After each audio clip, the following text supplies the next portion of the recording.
tools. Let me show you exactly what I did.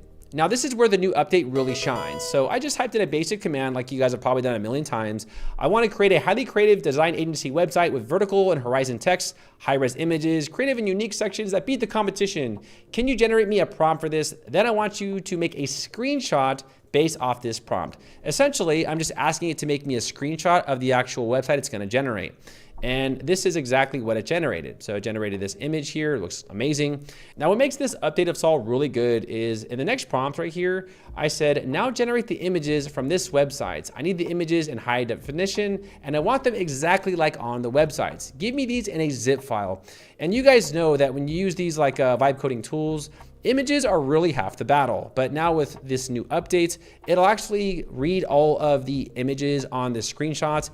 So here are all the images, and as you can tell, they look really good. Now, obviously, I probably could have made more, but it's a demo website. You know what? I'm not gonna sell it. So after it showed me all the images, I then asked it to give all the images in a zip folder, and then I went ahead and I downloaded the folder. Now that we have these images, now we can